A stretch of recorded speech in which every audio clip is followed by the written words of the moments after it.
Right now, on To the Point, addressing homelessness and mental health. Voters will soon have the final say on what California should change. The bombardments in Gaza raising more humanitarian concerns. There were a lot of bombings around us. One of them was about 150 meters from my house. What the U.S. government now says it's doing to prevent more conflict and free Israeli hostages. And celebrating Hispanic Heritage Month. Tonight, the fight to end bans statewide on cruising. Good evening. This is To the Point. I'm Alex Bell. Just hours ago, Governor Newsom signed more bills into law. In an effort to address homelessness, he created Proposition 1. And it will be up to voters in March to decide if the state's mental health and substance use treatment system should be changed. So if approved, $6.4 billion in the form of a bond would set up new behavioral health treatment and housing around the state, creating more than 11,000 new behavioral health beds and housing, along with 27,000 outpatient treatment slots. It would also update the Mental Health Services Act, passed in 2004, originally authored by Sacramento Mayor Darrell Steinberg, who was at today's bill signing. Every dollar, every program, every roof means one more person off our streets. The proposition is promising to train tens of thousands of workers. Funding would also be set aside specifically for veterans housing. And this comes as frustrations are just reaching a boiling point. Community members tell us that they are fed up with what feels like too few solutions rolling out too slowly. So our Becca Habegger spoke with a community advocate in South Sacramento's Parkway and Meadowview neighborhoods who want to see more accountability. Something has to be done, and we have to put our foot down. Bishop Chris Baker says the homelessness crisis is fueling blight at his local shopping center. It attracts a lot of crime. It attracts open sex acts. There's needles over there. There's drugs being done over there. I'm not just standing here saying it. I shop here, and I've seen it myself. I've reported it. Baker has lived in this South Sacramento community for the better part of 3 decades. He worries about the businesses in this shopping mall on the southwest corner of Florin Road and Franklin Boulevard, most of them mom and pop shops. Should they be allowed to close their doors just because of this? No. He says he's speaking on their behalf because many worry about retaliation if they were to speak out. A local small business owner told me off camera they've seen some in the unhoused community harass customers. They should be able to shop without being harassed, without being panhandled aggressively. They should feel comfortable. The community is at a breaking point. I met Baker last month when he attended Sacramento County District Attorney Tien Ho's news conference, where Ho announced he is suing the city of Sacramento for failing to adequately address the homelessness crisis. So what you're doing, if it takes that, and I support you in doing it. Baker calls the DA's lawsuit bold and needed action. Baker also supports the city's announcement this week that a safe stay community of 175 tiny homes and community wellness campus with wraparound services will go in this empty lot along Stockton Boulevard, just over 2 miles from this shopping center. But here's the issue with that. How will we get them in there? We'll have a percentage of some that'll say, yeah, I want to go there, get myself together. But let's look at the other percentage that don't want to do it. Bob Erlenbush, local advocate for the unhoused, says he doesn't believe forcing people into treatment is the right path and points out that some people might turn down services if the offer comes from law enforcement. If you have a team that's multidisciplinary, includes people with lived experience, build up that trust, and then people will take the services. And Becca joins us now. You also spoke with some of the business owners in that shopping area. What are they really seeing? You know, Alex, one business owner didn't want to go on camera for fear of retaliation, but she told me they're worried they have to close their store. They routinely find trash and even human feces outside the front and back of their business when they arrive in the morning. Customers have been harassed by some of the people experiencing homelessness. And this business owner says and showed me they're now keeping mace by the register for their safety. Yeah, we know a lot of business owners who we've talked to. I mean, they are just fed up and they want to see some changes. Yeah, and you know, they say they worry that more tiny homes in the South Sacramento area and that 175 tiny home area that we talked about yesterday will perhaps attract more unhoused folks to their shopping center. So they feel like there are a lot of a high concentration of homelessness solutions in the South Sacramento area. So there's an equity point there too. All right, Becca, thank you so much. All right, yesterday on To the Point, we told you about new housing bills signed into law, including the new law, Yes in God's Backyard. It will now allow religious and higher education institutions to build affordable housing on their own land. So I spoke with a policy associate at UC Berkeley's Turner Center for Housing Innovation about this, and they found that about 171,000 acres of available land could be utilized in the state under this new law. About 30% of available land in Sacramento County is in high opportunity areas. They conduct food drives and they help with job training and these sort of priorities. And now they can move to the next step where they could partner with a nonprofit or affordable housing developer or become their own developer and provide the housing that the people that they serve so desperately need. And this provides a tool for schools to start, now that they're increasing enrollment, that they can start building more affordable housing for these students. And this is the third time that the Yes in God's Backyard bill has been introduced in the state legislature. It could still take years before people start to see any changes from this law. In other news, the Sacramento County Sheriff's Office is checking surveillance cameras, trying to find those responsible for ransacking a 7-Eleven during a sideshow. This happened in Rio Linda earlier this week. An estimated 50 people trashed and stole from the store. A man accused of burglarizing a well-known antique store on Broadway is now under arrest. The Zanzibar Fair Trade was burglarized and vandalized on October 1st. About $100,000 worth of antique items were stolen. Some have been recovered. And new tonight, Steve Scalise is withdrawing his bid for Speaker of the House. He does not have enough votes, and it's unknown what happens now with the government shutdown deadline looming and the Israel-Hamas war underway. Today does mark day 6 of the Israel-Hamas war. At least 1,400 Israelis are now confirmed dead, along with at least 27 Americans. And the death toll is rising sharply in Gaza as Israel continues its bombardment. Reporter Inez de la Huerta, Inez is in Tel Aviv, with more. Israel swearing in a new national unity government following last weekend's intelligence failure, which allowed hundreds of Hamas terrorists to sneak into the country, killing at least 1,200 Israeli citizens. It's hoped the move will restore confidence in the government to keep the people safe. Israel's defense forces continue their retaliatory airstrikes on Hamas targets in Gaza. Officials say they are focused on killing Hamas leaders and their terrorist fighters in retaliation for the savage attack on innocent Israelis. Men, women, and children in the Jewish state slaughtered by Hamas in their homes and on the streets. Prime Minister Benjamin Netanyahu calling Hamas an enemy of civilization. No leader should meet them. No country should harbor them. And those that do should be sanctioned. A suspected Hamas terrorist appeared with a knife Thursday at the grounds of the music festival in southern Israel, where hundreds of concert goers were killed. Israeli soldiers immediately subduing the suspect. In Gaza, residents are desperately searching for safe spaces, thousands seeking shelter in UN facilities across Gaza. The blockade by Israel's military has left the Palestinian people without food, water, and electricity, hospitals overwhelmed, struggling to treat the more than 6,000 wounded by Israeli airstrikes. There were a lot of bombings around us.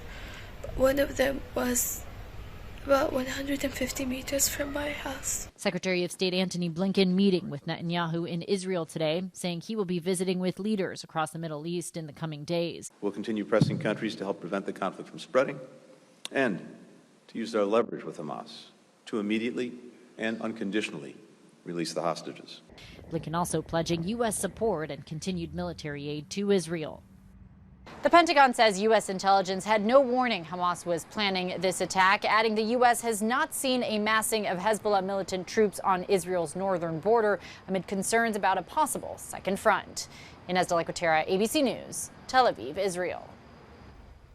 And tonight, ABC News is reporting that every major city police department in the country is on a heightened state of alert due to planned demonstrations tomorrow and throughout the weekend. The Justice Department is watching for any signs of terror. Coming up on To the Point, cell phones stolen from people's pockets at last weekend's big music festival. What's being done ahead of the next festival tomorrow? Temperatures in the upper 70s and low 80s for most valley spots. Very picturesque fall day. But we are expecting some big changes coming to the forecast. We'll talk more about that coming up. And celebrating Hispanic Heritage Month, the fight to legalize lowrider cruising. Many Chicanos are trying to reclaim part of their culture. We're different people now. We're 30 years older now. We have children, we have grandchildren, and we want them to cruise with us.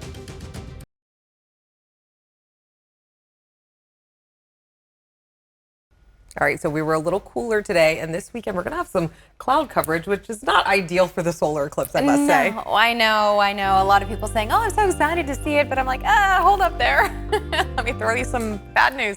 No, the partial solar eclipse headed our way is actually going to cover about 80% of the sun, but for us, beginning at 8:05 a.m., we're actually going to start seeing a lot of clouds rolling in. If you happen to be in an area where, hey, maybe the clouds split up a little bit, you may be in luck, but otherwise make sure you are wearing protective eyewear, the kind that you need to see this kind of thing, or that pinhole thing that they have online that you can kind of make yourself, but please don't stare directly at the sun.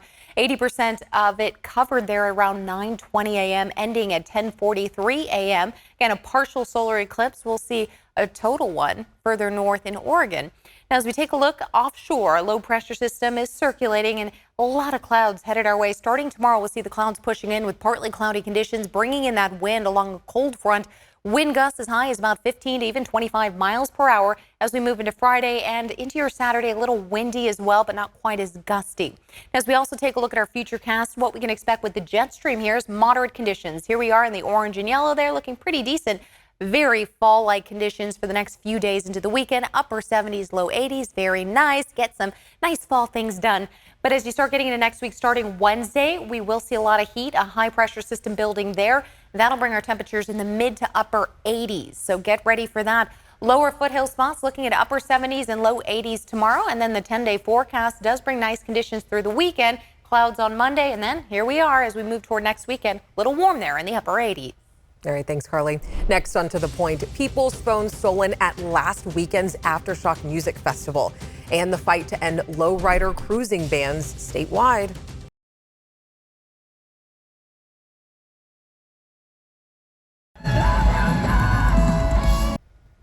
It's known as Sacramento's largest music festival. An estimated 160,000 people attended Aftershock last weekend.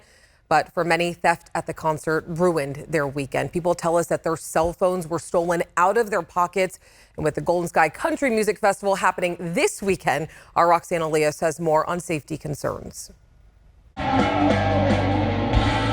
Last weekend's Aftershock Festival drew in thousands of fans from all around the U.S. Yeah, me and my wife, we have 10 kids all together. We only get out about once a year.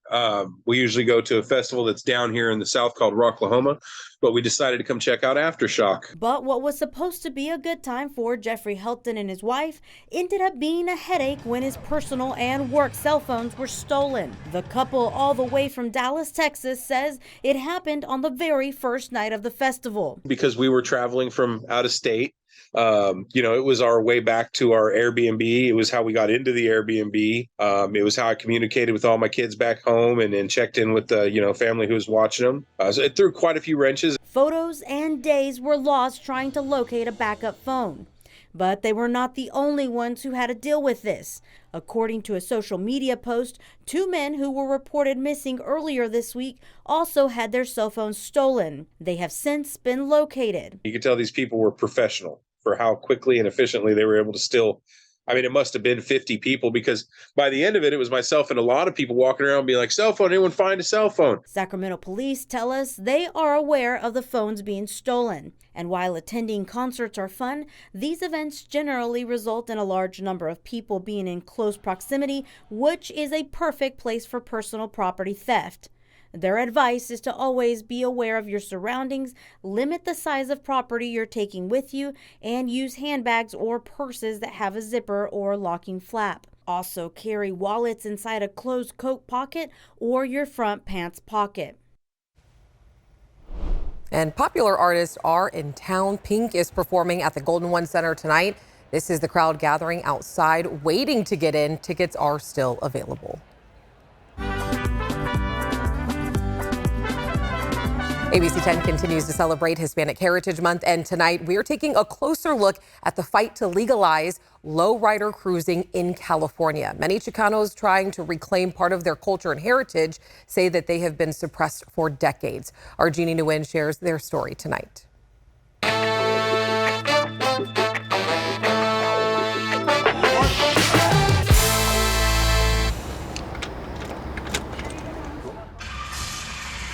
Colorful paint jobs with glimmering specks of metallics.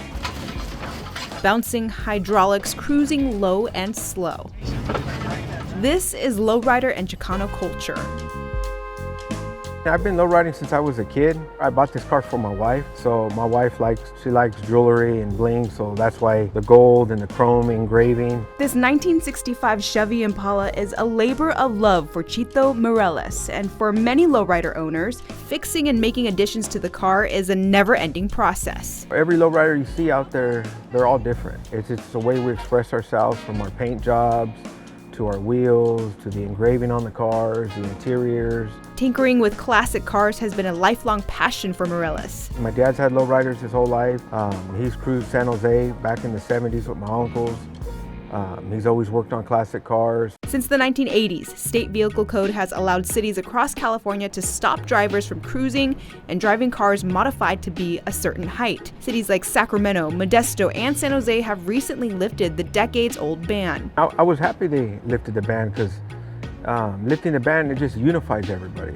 Lowriders, hot rods, C10 trucks, everybody. It just unifies everybody to go out there, cruise, enjoy it. And speaking of C10 trucks, I have my truck behind me, but I also have a 58 Impala that my husband built for me, and it was in my brother's memory because he had a black one. Tina Perez Tateo credits her late brother for introducing her to lowriders. That's how I feel here in my gut, of my brother and my husband building me a car like his, to take that burden off my shoulders, because I wanted to do something for him in his memory. Aside from dedicating her car after her brother, Perez Tateo felt drawn to make some changes in her Modesto community. She's part of Cruising Culture of Modesto, a group that fought to legalize cruising and succeeded this past July. And we had to prove to them that it could work.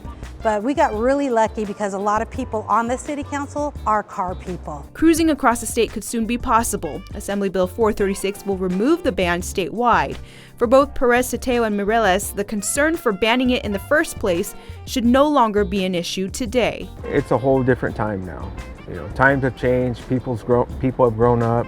The roots of lowriding can be traced back to the 1940s, when car culture was taking off after World War II, when veterans were purchasing cars with the money earned from their service. That's our culture. It goes back to when the GIs came back from World War II. By the 1970s, lowriders took a more formalized political function with the Chicano movement and the fight for equality. In the 1980s, cruising was associated with gang culture, creating a stigma for everyone who was into lowriders and cruising. Now, Perez Tateo says things have changed for the better. We're different people now. We're 30 years older now. We have children, we have grandchildren, and we want them to cruise with us. Perez Tateo says her love for lowriders came from her dad, a war veteran. She says it gave him something to look forward to after coming home from World War II. They came back and they thought of, hey, I want to do this car like this, and I'm going to put sandbags in the trunk to lower it, because none of this hydraulic stuff we had back then, right? Perez Tateo also hopes to help remove the stigma that this car culture is only for Hispanic men.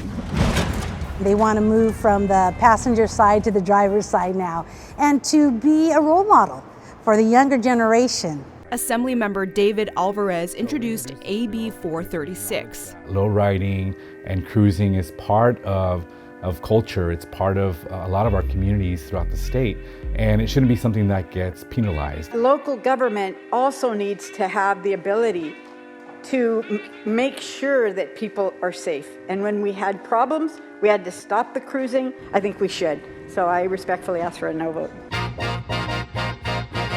Most cruising events now happen during the day. Lifting the ban would allow more people to come together to reclaim their identity and culture and address some of the safety concerns. It just brings unity, not just in our community, but amongst the state. But to also inspire a new wave of car enthusiasts. And I hope they pick up a trade, doing mechanics, painting, upholstery, bodywork.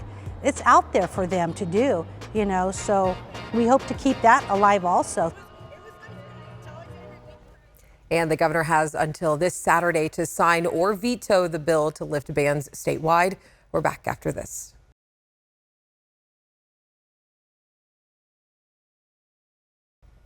All right, so tomorrow on To The Point, we are bringing you a half-hour special on Hispanic Heritage Month, celebrating our local Hispanic and Latino communities.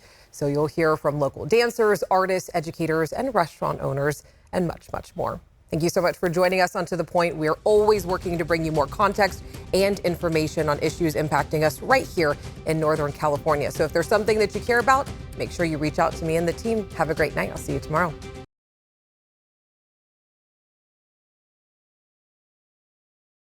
Hey, it's Alex. Just wanted to say thank you so much for watching. I really love hearing from everyone, and I hope that you'll stay in touch. Reach out to me on Facebook at AlexBellTV, or you can email me at tothepoint@abc10.com, or you can even send me a text message at 916-321-3310.